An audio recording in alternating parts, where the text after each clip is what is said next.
भारत के सबसे बड़े शहर कौन कौन से हैं? चलिए मैप एनिमेशन के जरिए जानते हैं। भारत के टॉप 5 बिगेस्ट सिटीज। नंबर 1 पर है मुंबई। नंबर 2 पर है दिल्ली। नंबर 3 पर है बेंगलुरु। नंबर 4 पर है हैदराबाद। और नंबर 5 पर है अहमदाबाद। अगर आप भी इसी तरह का शानदार एनिमेशन वीडियो बनाना चाहते हैं तो इस वीडियो को पूरा ध्यान से देखिए। सबसे पहले अलाइट मोशन ऐप को ओपन करें और एक नया प्रोजेक्ट बनाने के लिए क्रिएट प्रोजेक्ट पर क्लिक करें। फिर प्लस आइकन पर जाकर मीडिया वाले ऑप्शन में जाएं और अपना मैप ऐड कर लें। अब ऑब्जेक्ट एंड एलिमेंट्स में आकर नल टूल सेलेक्ट कर लें।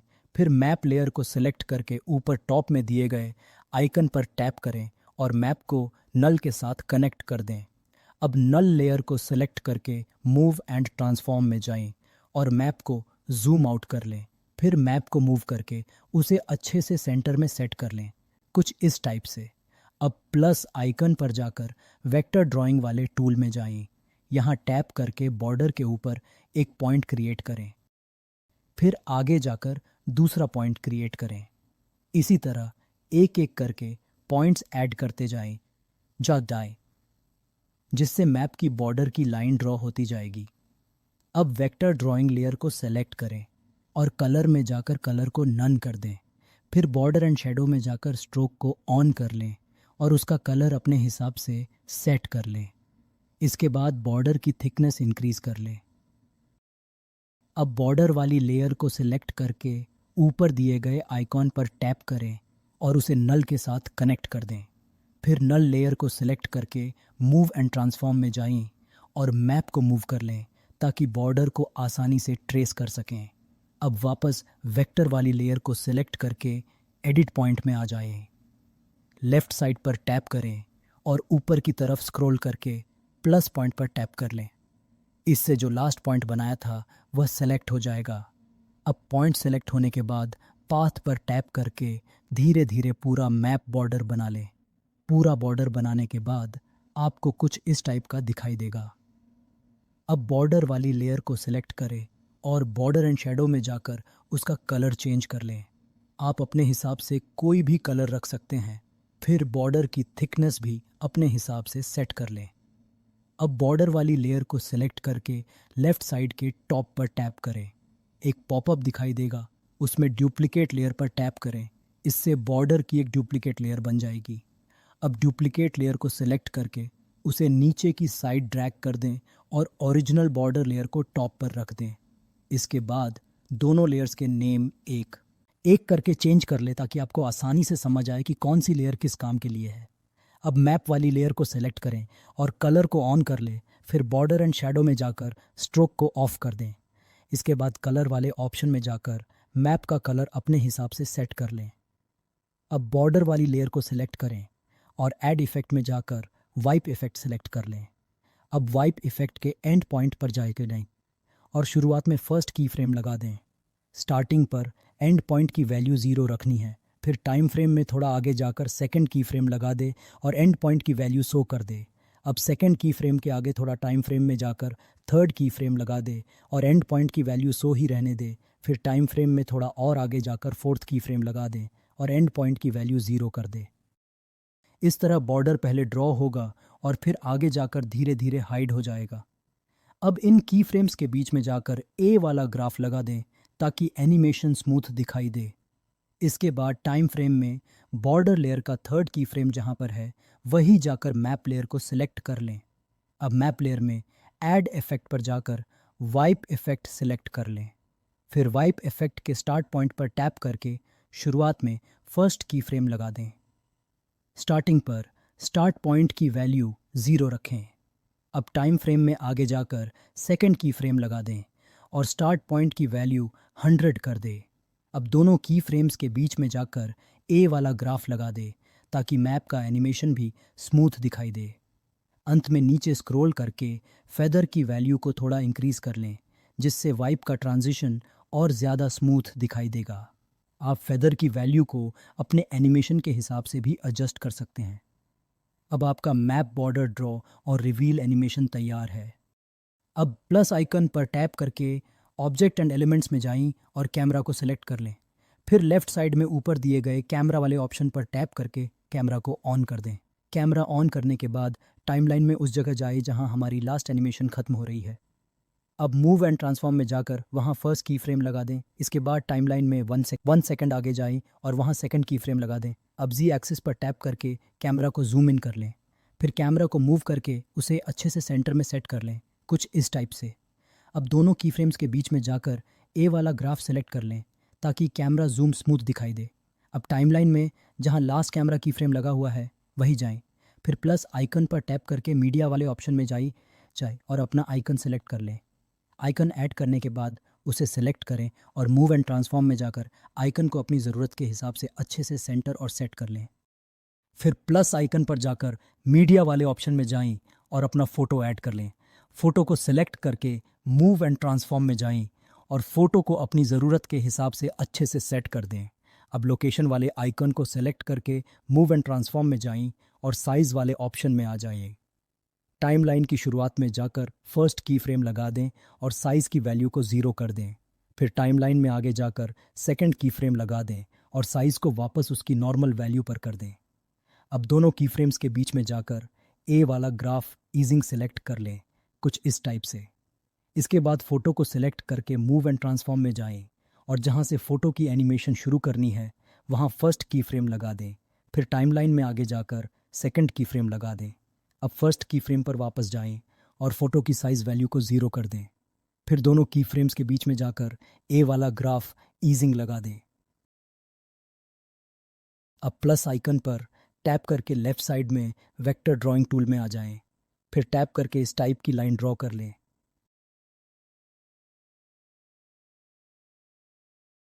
अब कलर वाले ऑप्शन में जाकर कलर को नन कर दें। फिर बॉर्डर एंड शैडो वाले ऑप्शन में जाकर स्ट्रोक को ऑन कर लें। साथ में स्ट्रोक का कलर भी चेंज कर लें। इसके बाद बॉर्डर की साइज़ थिकनेस इंक्रीज़ कर लें। फिर मूव एंड ट्रांसफॉर्म में जाकर लाइन को अपनी ज़रूरत के हिसाब से अच्छे से सेट कर लें। अब प्लस आइकन पर टैप करके टेक्स्ट वाले ऑप्शन में जाएं और अपना टेक्स्ट ऐड कर लें। टेक्स्ट को बोल्ड सेलेक्ट कर लें और उसका कलर अपनी ज़रूरत के हिसाब से सेट कर लें। फिर मूव एंड ट्रांसफॉर्म में जाकर टेक्स्ट को अच्छे से सेट कर लें। अब टेक्स्ट वाली लेयर को सिलेक्ट करके ऐड इफ़ेक्ट में जाएं, वहीं से टेक्स्ट ट्रांसफॉर्म वाला इफ़ेक्ट सेलेक्ट कर लें। अब उसकी प्रॉपर्टी में जाकर एंड पॉइंट पर टैप करें और वहाँ फर्स्ट की फ्रेम लगा दें। फर्स्ट की फ्रेम पर एंड वैल्यू को 0 कर दें। फिर टाइमलाइन में आगे जाकर सेकंड की फ्रेम लगाएं और एंड पॉइंट की वैल्यू 100 कर दें। अब दोनों की फ्रेम्स के बीच में जाकर ए वाला ग्राफ ईजिंग सेलेक्ट कर लें। इसके बाद नीचे स्क्रॉल करके अल्फ़ा की वैल्यू 1 कर दें। फिर नीचे स्क्रॉल करके इंटरपोलेशन एंड ईजिंग पर टैप करें। या क्या हाँ, ईज इन को 50 और ईज आउट को 50 कर दें।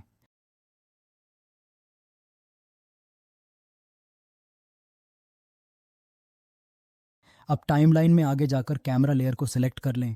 मूव एंड ट्रांसफॉर्म में जाकर वहां फर्स्ट की फ्रेम लगा दें।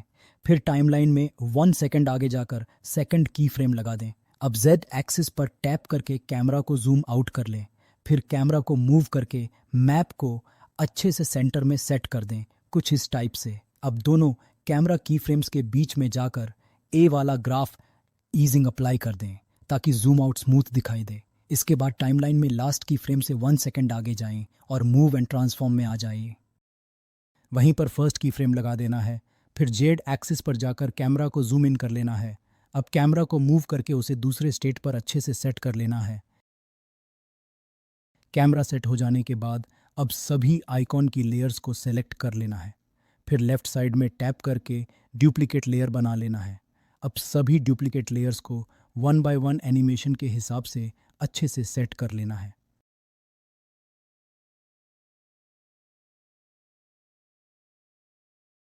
मूव एंड ट्रांसफॉर्म में जाकर 1 बाय 1 सभी डुप्लीकेट लेयर्स को दूसरे स्टेट की लोकेशन पर ड्रैग कर देना है, कुछ इस टाइप से। अगर किसी लाइन की एनिमेशन उल्टी डायरेक्शन में हो रही है तो उसे सही करने के लिए लाइन को सिलेक्ट करके मूव एंड ट्रांसफॉर्म में जाए और रोटेट को 180 डिग्री कर दे। फिर लाइन को मूव करके उसे अच्छे से सेट कर लें। अगर लाइन का पॉइंट सही जगह पर नहीं है तो लाइन को सिलेक्ट करके एडिट पॉइंट में आ जाए। फिर लेफ़्ट साइड वाले पॉइंट को सिलेक्ट करके उसे ऊपर की तरफ ड्रैग कर लें। अब लास्ट पॉइंट को सिलेक्ट करके उसे नीचे की तरफ अच्छे से सेट कर लें, कुछ इस टाइप से। इसके बाद सिटी वाली लेयर को मूव करके सही पोजीशन पर सेट कर दें। फिर टेक्स्ट लेयर को सिलेक्ट करके एडिट टेक्स्ट में जाएं और सिटी का नेम चेंज कर दें। टेक्स्ट को भी अपनी ज़रूरत के हिसाब से अच्छे से सेट कर लें। अब प्लस आइकॉन पर टैप करके मीडिया वाले ऑप्शन में जाएं और दूसरा पिक्चर सिलेक्ट कर लें। पिक्चर ऐड होने के बाद उसे अपनी लोकेशन पर अच्छे से सेट कर दें। फिर उसी फ़ोटो को सिलेक्ट करके मूव एंड ट्रांसफॉर्म में जाए और स्टार्टिंग पॉइंट पर फर्स्ट की फ्रेम लगा दें। इसके बाद टाइमलाइन में आगे जाकर सेकंड की फ्रेम लगा दें। अब फर्स्ट की फ्रेम पर वापस जाए और फ़ोटो की साइज़ वैल्यू को 0 कर दें। फिर दोनों की फ्रेम्स के बीच में जाकर ए वाला ग्राफ ईजिंग लगा दें। अब जहां फ़ोटो का लास्ट की फ्रेम लगा हुआ है वहीं से टाइमलाइन में आगे जाएं। फिर कैमरा को सिलेक्ट करके मूव एंड ट्रांसफॉर्म में आ जाएं। वहीं पर फर्स्ट की फ्रेम लगा दें। इसके बाद टाइमलाइन में 1 सेकेंड कहें और सेकंड की फ्रेम लगा दें। अब जेड एक्सिस पर टैप करके कैमरा को जूम आउट कर लें और मैप को अच्छे से सेंटर में सेट कर दें। इसी तरह सेम प्रोसेस को रिपीट करके आगे के स्टेट्स की एनिमेशन भी बना लेना है।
फिर जहाँ पर लास्ट स्टेट की एनिमेशन ख़त्म हो रही है वहीं से टाइमलाइन में थोड़ा आगे जाएं।